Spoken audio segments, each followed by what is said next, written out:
Hello जी। क्या हाल है, कैसा हुआ पेपर आज का? सबसे पहले तो यही सवाल आया मन में। तो हमने आपके लिए सेट 1 साइंस के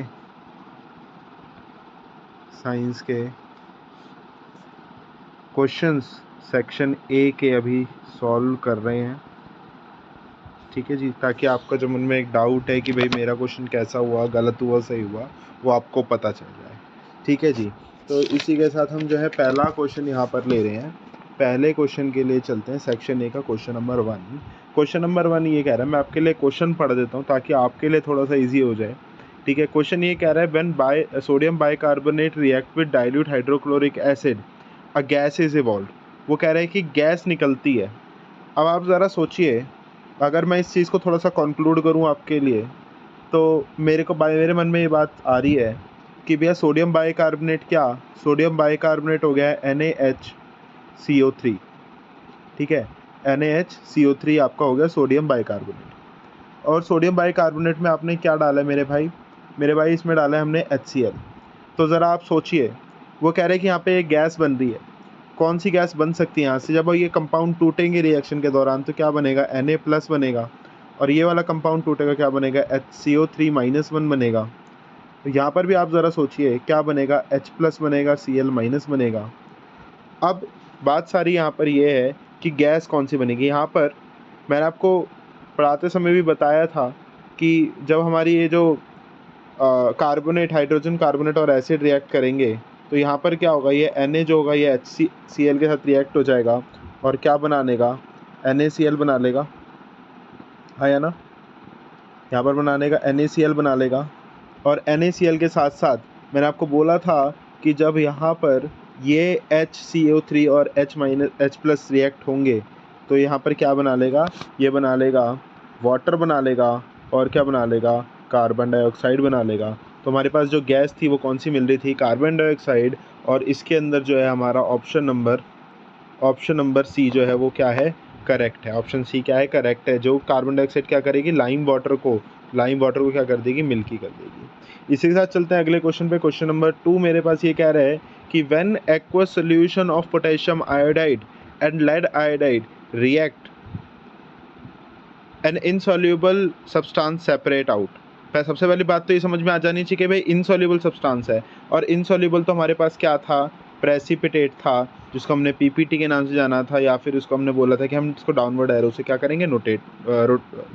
नोटेशन देंगे। ठीक है जी। तो अभी बात आ जाती है यहाँ पर कि हमारे पास 4 ऑप्शन है, तो इसमें जो ऑप्शन नंबर बी है वो क्या है? ठीक है। क्यों ठीक है? मैंने उसकी पूरी एक रिएक्शन यहाँ पर लिख दिया ऑप्शन की ही। ठीक है, जिसके अंदर क्या है? 2 molecule of potassium iodide react हो रहा है 1 मॉलिक्यूल ऑफ लेड नाइट्रेट के साथ, और क्या बना रहा है? लेड आयोडाइड बना रहा है। और लेड आयोडाइड हमारे को पता है येलो कलर का एक प्रेसिपिटेट होता है। ठीक है जी। इसी के साथ प्रोसीड करते हैं क्वेश्चन नंबर 3 पे। और क्वेश्चन नंबर 3 ज़रा आप देखिए क्या कह रहा है। क्वेश्चन नंबर 3 ये कह रहा है कि अब मेटल एक्स, सबसे पहले इसका सोल्यूशन देख लेते हैं। ठीक है जी, सबसे पहले इसका सोल्यूशन देख लेते हैं। ठीक है, और सोल्यूशन में वो क्या कह रहा है हमें? वो ये कह रहा है कि metal ribbon x burn in the presence of oxygen. ये एक्स कोई चीज़ है, इसको बर्न किया गया ऑक्सीजन के प्रेजेंस में। ऑक्सीजन के प्रेजेंस में जब बर्न किया तो हमारे को क्या मिली? यहाँ पर डेजलिंग फ्लेम मिली। और डेजलिंग फ्लेम मिला, और क्या मिला हमारे को? वाइट ऐश मिला। वाइट क्या मिल गया? ऐश मिल गया। ठीक है जी, वाइट मिल गया हमें, ऐश मिल गया। ठीक है। अब जो ये वाइट ऐश मिला, हमने जब चैप्टर नंबर 1 शुरू किया था केमिकल कॉम्बिनेशन वाला, केमिकल रिएक्शन वाला, तो हमने उसमें देखा था पहला ही रिएक्शन जिसके अंदर क्या कर रहे थे? मैग्नीशियम को रिएक्ट करा रहे थे ऑक्सीजन की प्रेजेंस में, और हमें क्या मिल रही थी? डेजलिंग फ्लेम मिल रही थी। और क्या मिल रहा था? एक वाइट ऐश मिल रहा था, जिसको हम क्या बोल रहे थे? Magnesium oxide. तो इसके अंदर जो हमारा ऑप्शन नंबर बी जो रहेगा वो ठीक आंसर रहेगा, क्योंकि ये क्या एग्जांपल है? कॉम्बिनेशन रिएक्शन का। तो यहाँ पर ये रहा आपका ऑप्शन नंबर बी, जिसके अंदर बोल रहा है कि X is a magnesium, Y is magnesium oxide, and type of reaction is what? Combination reaction. चलें आगे चलेंगे। और वो क्वेश्चन में अगला क्वेश्चन नंबर 4 ये कह रहा है, क्वेश्चन नंबर 4 कह रहा है कि एसिड प्रेजेंट इन टमाटो है। टमाटो के अंदर कौन सा एसिड प्रेजेंट होता है? तो हमारे को पता है ये कौन सा होता है? ऑक्सैलिक एसिड होता है। इसी के साथ आगे चलते हैं क्वेश्चन नंबर 5 में। क्वेश्चन नंबर 5 में ये कह रहा है कि sodium hydroxide is termed as alkali. Sodium hydroxide को हम एल्कली बोलते हैं। ज़रा ध्यान से समझना कंसेप्ट क्या है। कंसेप्ट ये है कि सोडियम हाइड्रोक्साइड को NaOH को हम क्या बोल रहे हैं यहाँ पे, एल्कली बोल रहे हैं, है ना, एल्कली बोल रहे हैं, एल्कली बोल रहे हैं। और यहाँ पर हम फेरिक हाइड्रोक्साइड को एल्कली नहीं बोल रहे हैं। क्यों नहीं बोल रहे हैं? क्योंकि हमें पता है एल्कली एक ऐसी चीज़ होती है जो क्या होती है, पानी में क्या हो जाती है, सॉल्युबल हो जाती है। और यहाँ पर जो फेरिक हाइड्रोक्साइड होगा वो हमारे पानी में सॉल्युबल नहीं होगा। इसलिए हम यहाँ पर ऑप्शन नंबर बी के साथ जाएंगे और ऑप्शन नंबर बी की पूरी एक्सप्लेनेशन आपके सामने ये रही कि NaOH is soluble in water whereas ferric hydroxide is not soluble in water and so it is not consider as alkali. उसी के साथ साथ आगे चलते हैं क्वेश्चन नंबर 6 पे। और क्वेश्चन नंबर 6 मुझे ये कह रहा है, क्वेश्चन नंबर 6 मुझे कह रहा है कि the name of salt use to remove permanent hardness of water. Permanent hardness of water के लिए हम क्या चीज़ यूज़ करते हैं रिमूव करने के लिए? हमने बताया था क्या, वॉशिंग सोडा। वॉशिंग सोडा का जो है फॉर्मूला आपके सामने ये रहा, Na2CO3.10H2O। फिर उसी के साथ साथ आगे चलते हैं क्वेश्चन नंबर 7 में। क्वेश्चन नंबर 7 में आपको 4 डायग्राम बना के दे रखे हैं इलेक्ट्रॉन डॉट स्ट्रक्चर के, और वो में से कह रहे हैं कि करेक्ट कौन सा है। तो इसके अंदर ऑप्शन नंबर सी जो है वो करेक्ट है। ऑप्शन नंबर सी करेक्ट इसलिए है क्योंकि आप ज़रा सोचिए, कार्बन की क्लोरीन की अगर मैं बात करूँ तो क्लोरीन का एटॉमिक नंबर क्या होता है? क्लोरीन का एटॉमिक नंबर होता है 17, और 17 को अगर मैं ब्रेक करूँ तो इसके जो शेल इलेक्ट्रॉन्स आते हैं वो आते हैं 287। तो इसकी कॉन्फ़िगरेशन हो गई। और हम जो इलेक्ट्रॉन्स लेते हैं वो क्या लेते हैं, आउटर मोस्ट के। तो आउटर मोस्ट में 7 हो गए, तो यहाँ पर देखिए हम 7 लगा देते हैं। ये लीजिए, ये लगा दिए मैंने 7, ठीक है जी। अब अगर मैं बात करूँ दूसरा क्लोरीन से कब रिएक्ट होगा, जब उसके पास भी 7 होंगे, तो मैं एक क्लोरीन और बना देता हूँ। ये लो जी, 1 2 3 4 5 6 और एक ये 7वां इलेक्ट्रॉन। अब ये वाला क्या करेगा, इसके साथ रिएक्ट कर जाएगा, और दूसरा वाला क्या करेगा, आपस में शेयरिंग कर लेंगे इलेक्ट्रॉन की। तो जो ऑप्शन नंबर सी है दैट इज़ करेक्ट, ठीक है, the option number C is correct. फिर चलते हैं आगे क्वेश्चन नंबर 8 पे। क्वेश्चन नंबर 8 ने एक फिगर बना के दे रखी है, जिसके अंदर क्या हो रहा है, फिगर आपके लिए सामने बना देता हूँ, एक बार कोशिश करता हूँ ज़रा बनाने की। तो क्वेश्चन नंबर 8 की फिगर है सेट नंबर 1 साइंस का जो पेपर हुआ है आज CBSE। तो इसके अंदर क्या है, कुछ एरो नीचे से ऊपर की तरफ लगे हुए हैं, और वो एरो में वो बोल रहा है कि भैया जो है वाटर वेपर जो है लीफ से निकल रहे हैं। तो यहाँ पर इंडिकेशन ये दे रहा है कि जो नीचे से चीज़ जा रही है वो क्या है, वाटर है, जो क्या है, वाटर है। और हमने एक प्रोसेस ऐसा पढ़ा था जिसके अंदर पानी जो है नीचे से ऊपर की तरफ क्या करता है, मूव करता है प्लांट्स के अंदर। कौन से टिश्यू के थ्रू करता है, जाइलम के थ्रू करता है। जाइलम के थ्रू क्या प्रोसेस शो करता है, ट्रांसलोकेशन। अगर बच्चों के दिमाग में आ रहा है ट्रांसपिरेशन, तो ट्रांसपिरेशन अलग चीज़ होती है, ट्रांसपिरेशन बिल्कुल ही डिफरेंट चीज़ होती है, ठीक है जी। तो हम चलेंगे ऑप्शन नंबर डी के साथ, यहाँ पर ट्रांसलोकेशन। इसी के साथ साथ आगे बढ़ते हैं क्वेश्चन नंबर 9 पे। क्वेश्चन नंबर 9 में वो ये कह रहा है कि opening and closing of stomata is due to, opening और closing of stomata is due to the movement of water, the movement of water, ठीक है, the movement of water in and out of the cell, guard cell. क्योंकि guard cell जब swell हो जाते हैं तो पानी बाहर निकलना बंद हो जाता है, और फिर जब वो स्वेल ऑफ हो जाते हैं तो फिर पानी निकलना वापस शुरू हो जाता है। तो ये प्रोसेस चलता रहता है। अब आ जाता है क्वेश्चन नंबर 10 में, जो मेरे को थोड़ा सा ट्रिकी लगा। क्वेश्चन नंबर 10 को एक बार समझते हैं ज़रा, ठीक है जी। क्वेश्चन नंबर 10 को एक बार समझते हैं। क्वेश्चन नंबर 10 के अंदर क्या कह रहा है, कह रहा है कि a cross between P plant, 2 P plant लिए गए हैं। एक लिया गया है जिसका फ्लावर जो है वाइट है, और वाइट का जो उन्होंने दिखाया हुआ है वो स्मॉल वी से दिखाया हुआ है। ये देखिए स्मॉल वी से दिखाया हुआ है, और हमारे को ये बात पता है कि भैया स्मॉल वी से अगर दिखाया हुआ है तो वो कौन सी ट्रेट होगी, रेसेसिव ट्रेट होगी। और अगर यहाँ पर जो ट्रेट दिखाई गई कैपिटल वी से, तो वो कौन सी होगी, डोमिनेंट होगी। और हम ये भी बात जानते हैं कि जब हम इनको क्रॉस करेंगे तो हमारी जो फर्स्ट जनरेशन आएगी उसके अंदर जो गैमेट बनेगा वो कैपिटल वी स्मॉल वी बनेगा, लेकिन जो उसका नेचर रहेगा, उसका नेचर क्या रहेगा भैया हमारा, उसका नेचर क्या रहेगा, हमारा डोमिनेंट नेचर रहेगा, ठीक है भैया, डोमिनेंट नेचर रहेगा। तो यहाँ पर मैंने देखो F1 जनरेशन समझाई है, कैपिटल वी स्मॉल वी करके। इसका कलर क्या रहेगा, वायलेट रहेगा, क्योंकि डोमिनेंट है वायलेट। फिर उसके बाद जब हम F2 क्रॉस करेंगे, सेकेंड जनरेशन क्रॉस करेंगे, तो यहाँ पर आपका आ जाएगा capital V small v, capital V small v, इन दोनों को आप क्रॉस करेंगे तो VV आएगा, capital V small v, capital V small v, small v small v। अब आप बात समझिए ज़रा, थोड़ा सा यहाँ ध्यान देने की ज़रूरत है कि आपने यहाँ पर दो रेशियो सीखी थी, फिनोटाइपिक रेशियो और जीनोटाइपिक रेशियो, है ना, दो रेशियो सीखी थी। फिनोटाइप वो जो अपीयरेंस के बेसिस पे कैलकुलेट करते हैं, और जीनोटाइपिक वो जो हम गैमेट्स के बेसिस पे या फिर जीन्स के बेसिस पे कैलकुलेट करते हैं। तो आप ज़रा देखना यहाँ पर मेरे पास वायलेट कितने बने, वायलेट मेरे पास देखो एक तो यहाँ बना, एक यहाँ बना, क्योंकि वायलेट जो था वो डोमिनेंट था, वी डोमिनेंट था, कैपिटल वी, ठीक है, तो कैपिटल वी यहाँ भी है डोमिनेंट, तो ये पर्पल हो गए वायलेट सारे, ठीक है। अच्छा, जो थर्ड वाला होगा ये वाला स्मॉल वी वाला, इसके अंदर सिर्फ क्या होगा, वाइट होगा। तो हमारा जो वायलेट इज टू वाइट की जो रेशियो आती है दैट इज 3:1, लेकिन क्वेश्चन में जो पूछा है वो ये पूछा है कि कैपिटल वी और स्मॉल वी की जो रेशियो है वो क्या होगी। तो जो अगर स्मॉल वी और कैपिटल वी की रेशियो देखें तो कैपिटल वी तो मेरे पास एक ही आ रहा है और स्मॉल वी भी मेरे पास एक ही आ रहा है, तो इसलिए जो रेशियो हो जाएगी वो हो जाएगी 1:1। तो ऑप्शन नंबर ए जो होगा इसका क्या हो जाएगा, करेक्ट आंसर हो जाएगा। क्लियर। आगे चलते हैं क्वेश्चन नंबर 12 पे।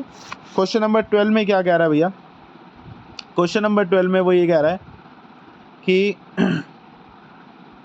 क्वेश्चन नंबर 12 में वो ये कह रहा है कि the number of chromosome in parents and offspring of particular species undergo going sexual reproduction remains constant.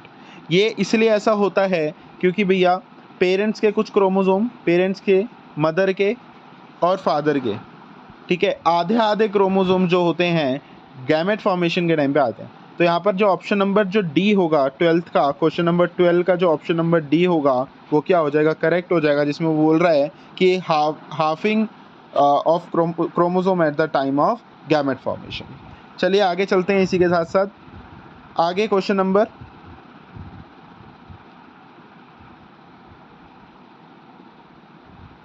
Question number 11 में वो ये कह रहा है कि सॉरी 11 शायद हम भूल गए थे, कोई बात नहीं 11 कर लेते हैं। तो 11th में वही कह रहे हैं कि in plant the role of cytokinin, cytokinin का जो रोल होता है वो क्या होता है, सेल डिवीजन प्रमोट करता है, ये हमने चैप्टर में पढ़ा था, बहुत बेसिक से सवाल था ये। इसी के साथ साथ आगे चलते हैं, क्वेश्चन नंबर 12 हमने कर लिया है, क्वेश्चन नंबर 13 की बात कर लेते हैं। मतलब ये 13 ऐसा क्वेश्चन है कि अगर तुम्हारा कंसेप्ट क्लियर है तो आप कर लोगे, अदरवाइज आप क्या करेंगे, कैलकुलेशन करने बैठ जाएंगे। लेकिन इस क्वेश्चन में कैलकुलेशन की बिल्कुल भी ज़रूरत नहीं है, यकीन मानना। पहले तो मैं क्वेश्चन पढ़ देता हूँ आपके सामने, क्वेश्चन को मैंने डायग्राम में दिखा रखा है। कोई कह रहा है कि 2 LED bulb of 12 watt and 6 watt are connected in series. तो सबसे पहले मैंने क्या करा, 2 बल्ब ले लिए और दोनों बल्ब को क्या करा, मैंने क्या करा यहाँ पर सीरीज में क्या कर दिया, कनेक्ट कर दिया। ठीक है जी, सीरीज में क्या कर दिया, कनेक्ट कर दिया। अब आपके दिमाग में ये बात आनी चाहिए, बेस सीरीज के अंदर है तो सीरीज के अंदर क्या होता है, करंट क्या होता है, कांस्टेंट होता है। तो आगे वो ये कह रहा है कि if the current through 12 watt bulb is 0.06, वो कह रहे हैं कि 12 वाट वाला जो बल्ब है इससे जो करंट पास हो रहा है कितना हो रहा है, 0.06। और फिर वो ये कह रहा है कि 6 वाट से कितना करंट पास होगा ये बता दो।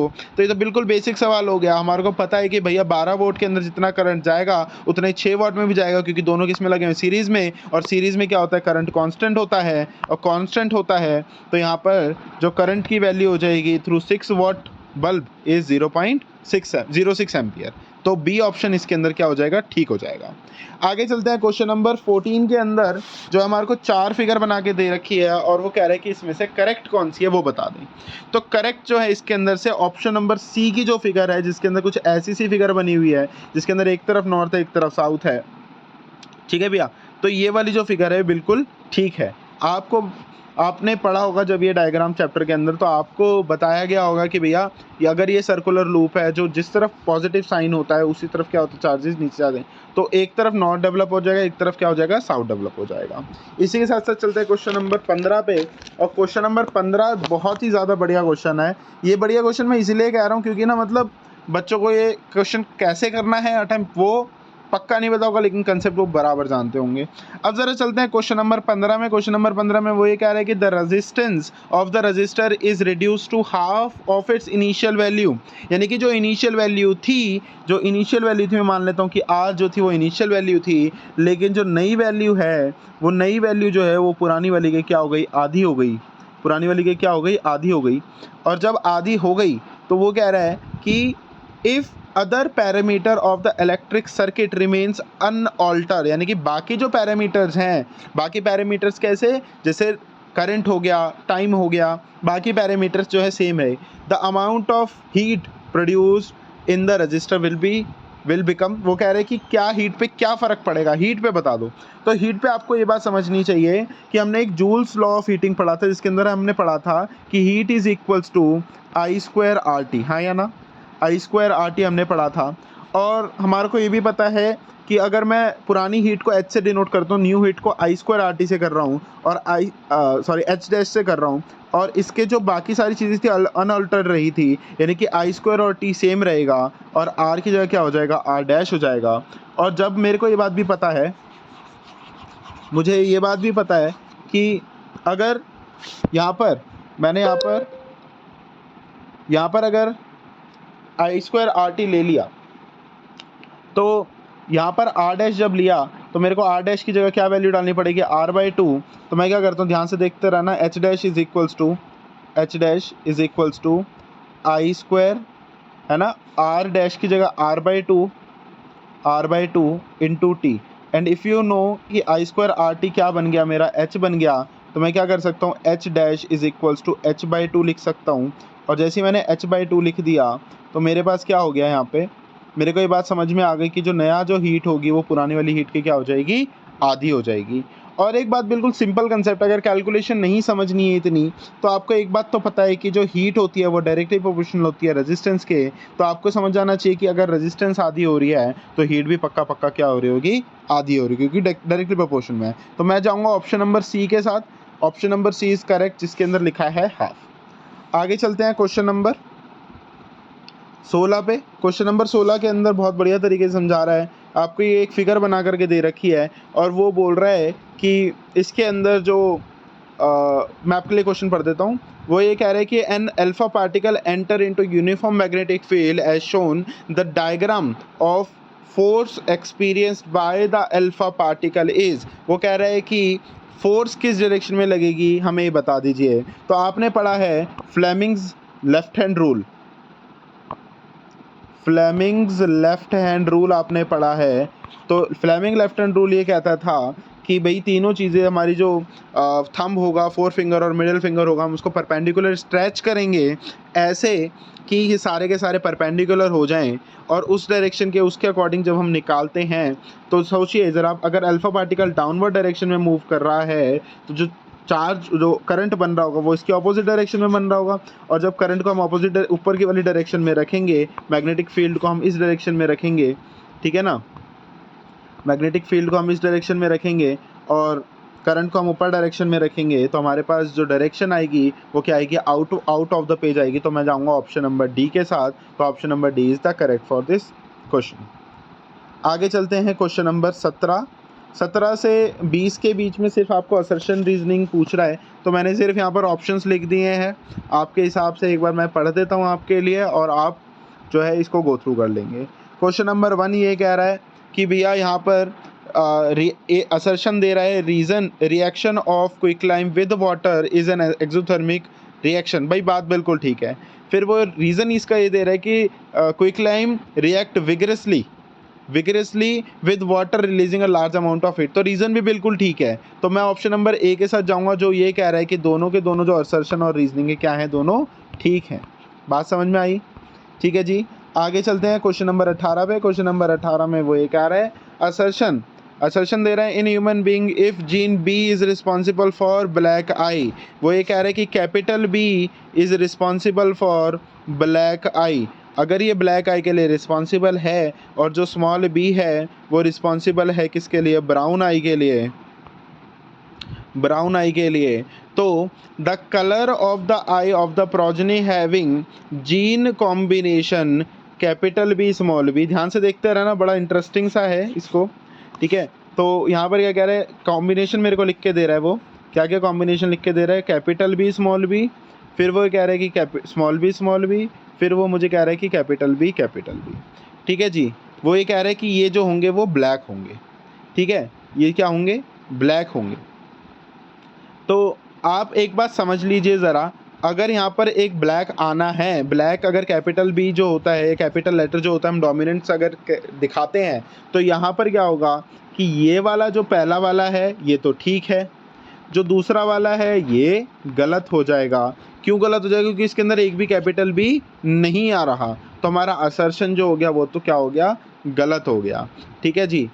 अब बात आ जाती है रीज़न पे। रीज़न वो ये कह रहे हैं कि the black colour of eye is dominant trait. भाई रीज़न तो बिल्कुल ठीक है, R is true, R is true, but assertion is false, assertion गलत है, असर्शन गलत है, इसीलिए मैं जाऊंगा यहाँ पर ऑप्शन नंबर डी के साथ। तो क्वेश्चन नंबर 18 का आंसर क्या हो जाएगा, डी ऑप्शन हो जाएगा, डी। आगे चलते हैं क्वेश्चन नंबर 19 की तरफ। क्वेश्चन नंबर 19 में आपके लिए पढ़ रहा हूँ। असर्शन दे रहा है कि the inner wall of the small intestine have finger like projection called villi which are rich in blood. Rich in blood नहीं होता, रिच इन ब्लड वेसल्स होता है, ठीक है ना, रिच इन ब्लड वेसल्स होता है। फिर उसके बाद आगे चलते हैं कि these villi are large surface have large surface area to help small intestine in completing the digestion of food। भाई रीज़न तो ठीक है, लेकिन अगर मैं बात करूँ यहाँ पर कि लास्ट लाइन में कॉन्वर्सेशन में ये कह रहा है which are rich in blood. Rich in blood नहीं होता भैया, वो रिच इन ब्लड वेसल्स होता है, क्योंकि उसके अंदर बहुत ज़्यादा क्या होती है, ब्लड वेसल्स होती है। तो इसके अंदर भी जो असर्शन हो गया वो गलत हो गया, और रीज़न क्या हो गया, वो ठीक हो गया। तो इसमें भी क्या मैं डी ऑप्शन के साथ जाना चाहूँगा, assertion is true but reason is assertion is false but reason is true. उसके बाद चलते हैं क्वेश्चन नंबर 20 पे। क्वेश्चन नंबर 20 के अंदर वो क्या कह रहा है भैया, क्वेश्चन नंबर 20 में वो मेरे को ये कह रहा है कि the current carrying straight conductor experience of force when place perpendicular in the direction of magnetic field. ठीक है जी। तो यहाँ पर ये बात तो ठीक है, कुछ यहाँ पर मैग्नेटिक फील्ड मिलेगी, ठीक है ना। अच्छा जी, आगे चलते रीज़न देखते। The net charge on a current carrying conductor is always zero. ठीक है, net charge on a current carrying conductor is zero. क्या ये बात सही है? तो यहाँ पर अगर मैं देखूँ तो मैं जाना चाहूँगा ऑप्शन नंबर बी के साथ, क्योंकि मेरे हिसाब से जो असर्शन और रीजनिंग है दोनों ही ठीक है, लेकिन जो रीज़न है वो बिल्कुल भी करेक्ट एक्सप्लेनेशन ऑफ ए नहीं है। तो इसी के साथ हमने यहाँ पर सेट नंबर वन साइंस का सेक्शन नंबर ए जो कि हुआ है आज हुआ है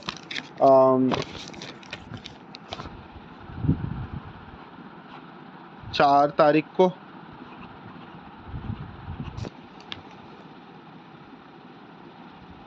ठीक है भैया, तो 4 तारीख को आज पेपर हुआ है साइंस का, और हमने क्या कर लिया, सॉल्व कर लिया इसका ए सेक्शन। बी सेक्शन की वीडियो जल्दी मिलेगी, तब तक के लिए जय हिंद, जय भारत, थैंक यू।